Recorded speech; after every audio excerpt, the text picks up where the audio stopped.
அன்பு தமிழ் நெஞ்சங்களுக்கு வணக்கம். தமிழர்களுடைய வரலாறு, ஆராய்ச்சி இதை பற்றி நம்ம பேசுகிறோம் அப்படின்னா, நம்ம நிறைய ஊர்களை பற்றி பேசுவோம். அதில் மிக முக்கியமான ஒரு ஊராக உள்ளது பூம்புகார். பூம்புகார் எங்கே இருக்குது அப்படின்னா, நம்ம சென்னையிலேருந்து வரணும்னா சென்னை, பாண்டிச்சேரி, சிதம்பரம், சீர்காழியிலேருந்து கருவின்னு ஒரு ஜங்ஷன் இருக்குது. கருவிழுந்த நாதபுரம். அந்த கருவியிலேருந்து ஒரு 8 கிலோமீட்டர் டிஸ்டன்ஸில் கிழக்கு பகுதியில் பூம்புகார் இருக்குது. பூம்புகார்னோடனே நமக்கு நிறைய விஷயங்கள் ஞாபகம் வரும். அங்கே ஒரு இயற்கையான ஹார்பர், துறைமுகம் இருந்தது. சங்ககால சோழ அரசர்களுடைய தலைநகராக விளங்கியது பூம்புகார்.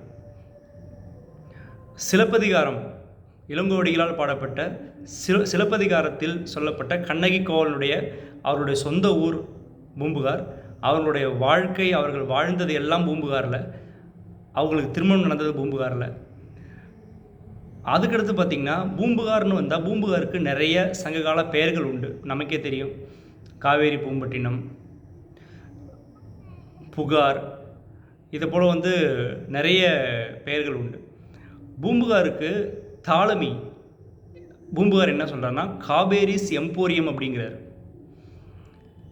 ஏன் அதை காவேரிஸ் எம்போரியம் அப்படின்றாருனா, எம்போரியம்னா என்ன? ஒரு மிகப்பெரிய ஏரியா, எல்லா இடமும் கிடைக்கக்கூடிய, எல்லா பொருள்களும் கிடைக்கக்கூடிய வசதி உள்ள ஒரு இடம் தான் எம்போரியம். அன்றைக்கு பூம்புகார் என்பது அப்படி இருந்திருக்கு. மிகப்பெரிய துறைமுக நகரமாக விளங்கி இருக்குது பூம்புகார். பூம்புகாரை பற்றி பேசும்போது, இன்றைக்கி பூம்புகாருக்கு முன்னாடி ஒரு 2 கிலோமீட்டருக்கு முன்னாடி சாயவனம்னு சொல்லி ஒரு இடம் இருக்குது. அந்த சாயவனத்தை பற்றி சொல்லும்போது சொல்லுவாங்க, இதுக்கு முன்னாடி பூம்புகாரில் கடலில் 6 சாயவனம் முழுகிட்டதாகவும், இப்போது இருக்கிறது 7வது சாயவனம் அப்படின்னு சொல்லுவாங்க. பூம்புகாரில் 1960களில் சில ஆராய்ச்சி, அகழ்வு ஆராய்ச்சி நடந்திருக்கு. அதுக்கு பிறகு 2000 காலகட்டத்திலையும் நடந்தது. 2020லையும் சில ஆராய்ச்சிகள் நடந்தது.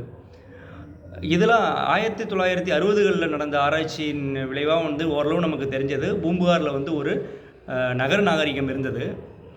அந்த நகர நாகரிகம் ஒரு 2500 ஆண்டுகள் பழமையான ஒரு நாகரிகம் அங்கே இருந்தது. அதற்காக சில பொருட்களுக்கு கிடைச்சது. அதை வச்சு ஆய்வு பண்ணி பார்த்ததில் அதை மாதிரி ஒரு முடிவுக்கு வந்தாங்க. அதுக்கு பிறகு கிரகம் ஹேன்காக் அப்படிங்கிற பிரிட்டிஷ் நாட்டை சேர்ந்த ஒரு அறிவியலாளர் பூம்புகாரில் அகழ்வாய்வு பண்ணுறாங்க. அவங்க national institute of ocean technology அப்படின்ற அந்த டிபார்ட்மெண்ட்டோட உதவியோட சோனாரை பயன்படுத்தி சில ஆய்வுகள் பண்ணுறாங்க. அந்த ஆய்வுகளின் போது அதிசயிக்கத்தக்க பல முடிவுகள் அதில் கிடைக்குது.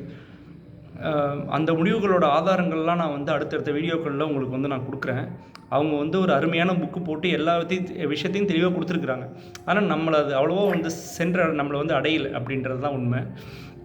அதில் பார்த்திங்கன்னா, அந்த சோனார் பயன்படுத்தி, சோனார்ன்றது சவுண்டை பயன்படுத்தி ஆய்வு பண்ணுறது. அதை வச்சு பார்க்கும்போது, இன்றைக்கி காவேரி கடலில் கலக்குது இல்லையா, அந்த இடத்துல இருந்து நேராக 5 கிலோமீட்ரு உள்ளே பார்த்திங்கன்னா, 5 கிலோமீட்டர் உள்ள 25 மீட்டர் ஆழத்தில் ஒரு மனிதனால் செய்யப்பட்ட மேன்மேட் ஸ்ட்ரக்சர், ஒரு பெரிய அமைப்பு ஒன்று, லாட வடிவத்தில், யூ வடிவத்தில் உள்ள ஒரு ஸ்ட்ரக்சர் இருக்கிறதா ப்ரூவ் பண்ணியிருக்கிறாங்க. இது பார்த்திங்கன்னா, இப்போ நாமெல்லாம் நினச்சிட்டு இருந்தோம் 2500 ஆண்டுகள் தான் பழமையானது நம்ம பூம்புகாரோட நாகரிகம்னு சொல்லி. ஆனால் உண்மையிலேயே 11,000 வருடங்களுக்கு மேற்பட்ட ஒரு பழங்கால நாகரிகத்தை பூம்புகார் கொண்டு இருந்திருக்கு.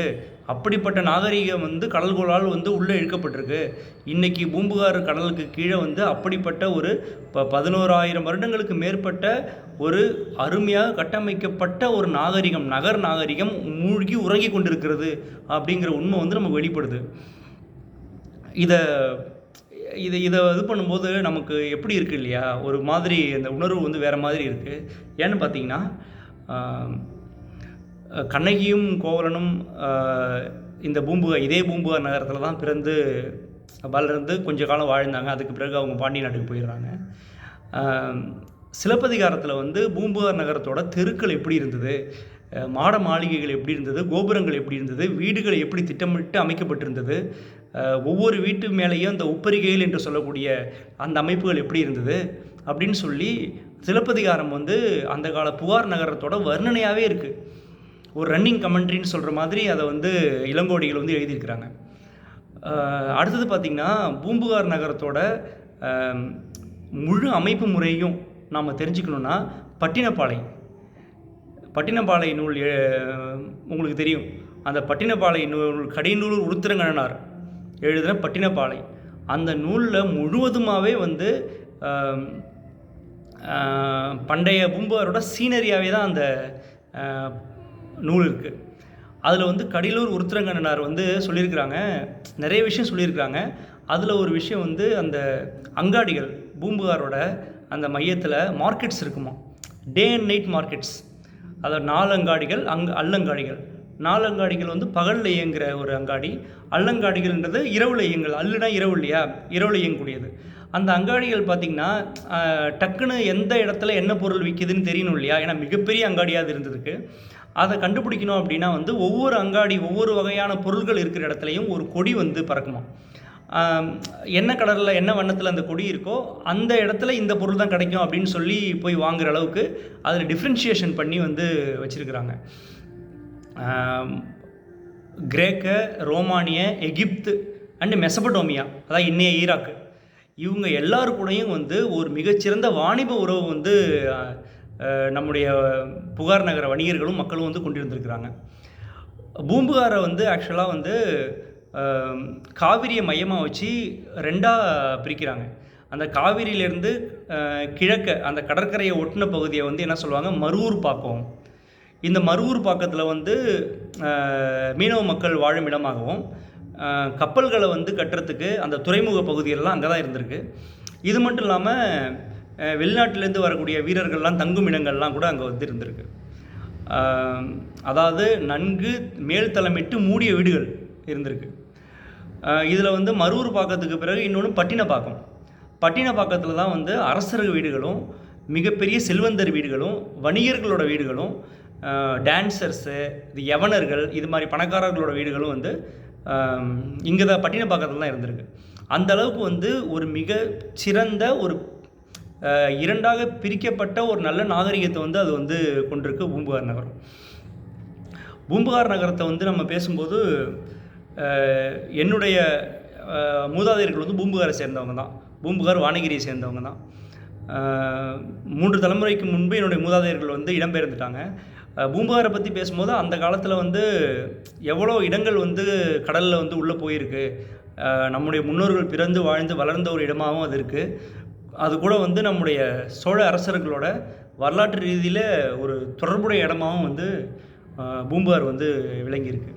பூம்புகாரை பற்றி சொல்லும்போது அங்கே வானகிரி, பெரும்பள்ளம், செம்பரம்பாக்கம், மணிக்கிராமம், தருமகுளம், நெய்தவாசல், இதை மாதிரி இன்னும் நிறைய கிராமங்கள் வந்து அங்கே சொல்லலாம். இந்த மணிக்கிராமம் சொல்லும்போது மணிக்கிராமம் வந்து வியாபாரிகள், முத்துக்கள் விற்கக்கூடிய வியாபாரிகளோட ஊர் தான் மணிக்கிராமம். இது வந்து இந்தோனேஷியாவில் வந்து ஒரு சில கல்வெட்டுகளில் மணிக்கிராமத்தோட பெயர்கள் வந்து இருக்குது. அந்தளவுக்கு புகழ்பெற்ற ஊரெல்லாம் வந்து பூம்புகார் பக்கத்தில் இருக்குது. பூம்புகாரை பற்றி பேசும்போது இன்றைக்கி ஒரு 15,000 வருடங்களுக்கு முந்தைய ஒரு மிகப்பெரிய நகர நாகரிகத்தை வந்து அது கொண்டிருக்கு. இப்போ தான் பாரதிதாசன் யூனிவர்சிட்டியோட அந்த ஆர்கியாலஜிக்கல் பிரிவுலாம் வந்து என்ன பண்ணுறாங்க, ஆய்வுகள் வந்து மேற்கொண்டு நிறைய விஷயங்கள் வந்து நமக்கு வெளியில் வருது. அப்படி பார்த்தா இந்த உலகத்தில் நாம் இது வரைக்கும் நினச்சிட்ருக்கிற ஹரப்பா, மொஹஞ்சதாரோ, மெசபடோமியா, கிரேக்கு, ரோமானிய நாகரிகங்களெல்லாம் விட இந்த உலகத்தில் தோன்றிய முதல் செழித்து தழைத்த திட்டமிடப்பட்ட நாகரிகமாக நம்முடைய பூம்புகாரை சேர்ந்த அந்த நாகரிகம் இருந்திருக்கு. யூ ஷேப்டு செட்டில்மெண்ட்டு, அந்த கடலுக்கு கீழே இருக்கிறத நான் சொல்லியிருந்தேன் இல்லையா, அந்த யூ ஷேப்டு மேன்மேட் ஸ்ட்ரக்சர், அதுக்கு பக்கத்துலேயே ஒரு லைட் ஹவுஸு, மனிதர்களோட செட்டில்மெண்ட்டு, வீடுகள், இது எல்லாமே வந்து அங்கே இருந்திருக்கு. நீங்கள் பார்த்தீங்கன்னா இன்றைக்கி வந்து பூம்புகாரோட கடற்கரை ஓரத்தில் வந்து ஒரு லைட் ஹவுஸ் இருக்குது. ஆனால் அந்த லைட் ஹவுஸ் இல்லை, நம்ம வந்து மிஸ் அண்டர்ஸ்டாண்ட் பண்ணிக்கக்கூடாது. இது வந்து சோழர்களால் கட்டப்பட்ட 15,000 ஆண்டுகளுக்கு முன்னாடி அல்லது 11,000 ஆண்டுகளுக்கு மேலே அப்போ இருந்த சோழர்களால் கட்டப்பட்ட ஒரு மிகச்சிறந்த அந்த லைட் ஹவுஸ் கலங்கரை விளக்கமானது வந்து அங்கே இருக்குது. இவை எல்லாம் வந்து அந்த இடத்துல வந்து மறைந்திருக்கு. ஆனால் போதிய அளவிலான அகழாய்வுகள் இன்னும் திட்டமிடப்பட வேண்டி இருக்கிறது. இவையெல்லாம் நடந்து முடிஞ்சு நமக்கு தெளிவான ஒரு விஷயம் கிடைக்கும்போது இந்த உலகத்தில் தோன்றிய முதல் நாகரிகமாகவும் பழமையான நகரமாகவும் வந்து பூம்புகார் வெளிப்படும்.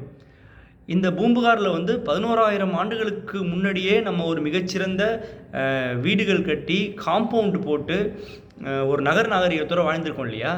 இந்த ஸ்ட்ரக்சர்ஸ் வந்து கிட்டத்தட்ட நீங்கள் வந்து எகிப்து, மெசபடோமியா, ரோமு இங்கே எல்லாம் ஒரு கட்டிடங்கள் கட்டுவதற்கும் 6,000 வருடங்களுக்கு முன்பே பூம்புகாரில் வந்து கட்டிடங்கள் கட்டப்பட்டிருக்கு, மேன்மேட் ஸ்ட்ரக்சர்ஸ் உருவாக்கப்பட்டிருக்கு. அந்த அளவில் வந்து கணிதத்திலையும் அறிவியல்லையும் மிகச்சிறந்த ஒரு வாழ்க்கையை வந்து பூம்புகார் மக்கள் வந்து வாழ்ந்துருக்கிறாங்க. பூம்புகார் நகரத்தில் அந்த காலத்தில் வந்து இந்திரனுக்கு விழா எடுக்கிற பழக்கம் வந்து உண்டு. அது எதுக்காகனா மழை வேண்டி இந்திரனை வணங்கக்கூடிய ஒரு விழா. அந்த விழாவின் பொழுது அந்த பூம்புகார் நகரம் வந்து எப்படி அலங்கரிக்கப்படும் என்பது பற்றி மணிமேகலையில் ஒரு பாட்டு இருக்குது.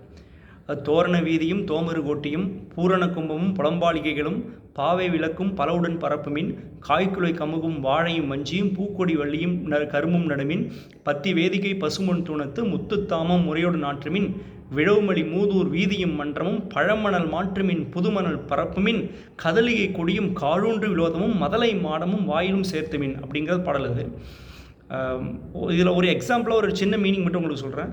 அந்த நகரம் ஃபுல்லாக பழைய மணலை மாற்றிட்டு புதிய மணலை பரப்பியிருக்கிறாங்க. அந்த அளவுக்கு ஒரு மிகச்சிறப்பாக அலங்கரிக்கப்பட்டு தோரண வீதியும் தோமரு ஓட்டியும் அலங்காரங்கள் வந்து எப்படி அந்த ஊரை அலங்கரித்தன, இதை மாதிரி வந்து நிறைய விஷயங்கள் வந்து இந்த பாட்டில் வரும். மொத்தத்தில் பார்க்கும்போது பூம்புகார் அல்லது காவேரி செம்போரியம் அல்லது காவேரி பூம்பட்டினம் அல்லது புகார் இப்படி பல பேரை கொண்ட நம்முடைய தமிழர்களின் வரலாற்று பொக்கிஷம் பூம்புகார். நாம் எல்லோரும் வந்து ஒரு முறையாவது பூம்புகாருக்கு போயிட்டு அந்த கடற்கரையாவது நம்ம பார்த்துட்டு வரணும். அப்படிப்பட்ட ஒரு இடம். நம்ம தொடர்ந்து இந்த சேனலில் வந்து பூம்புகாரோட அந்த அகழ்வாய்வுகள் பற்றி சின்னதாக சில வீடியோஸ் நான் வந்து உங்களுக்கு போடுறேன். இதில் வந்து பேக்ரவுண்டு வாய்ஸ் வரக்கூடிய வீடியோஸ்லாம் வராது. மோஸ்ட்லி வந்து நேரடியாக உங்கள்கிட்ட சொல்கிறது தான். அதுக்கு ஆதாரங்கள் இருக்கும்போது நான் பேப்பர் ஷீட்டாக உங்களுக்கு நான் காமிக்கிறேன். என்னை பொறுத்த வரைக்கும் ஒரு லைக்குக்காகவோ ஷேருக்காகவோ கமெண்ட்டுக்காகவோ இந்த சேனல் கிடையாது. இதை வந்து பூம்புகார் பற்றிய செய்திகள் இன்னும் எல்லாத்தையும் போய் சேரணும் அப்படிங்கிற ஒரு முயற்சி தான் இது. நாம் எல்லோரும் சேர்ந்து அந்த முயற்சி பண்ணுவோம். நீங்கள் தொடர்ந்து வந்து வர வீடியோஸ் டைம் இருக்கும்போது நீங்கள் வாட்ச் பண்ணுங்கள். தகவல் இருக்குது, அந்த தகவல்களை வந்து இதில் நாங்கள் வீடியோவாக ஷேர் பண்ணுறோம். நீங்கள் அதை பார்த்து கேட்டு தெரிஞ்சிட்டா இன்ஃபர்மேட்டிவாக இருக்கும் அப்படின்றது தான். ஓகே, தொடர்ந்து கடலில் 15,000 ஆண்டுகளுக்கு முந்தைய வரலாற்றோடு மூழ்கி மறைந்திருக்கின்ற பூம்புகார் பற்றிய நம்முடைய தகவல் தொடர்ந்து கொண்டே இருக்கும். நன்றி.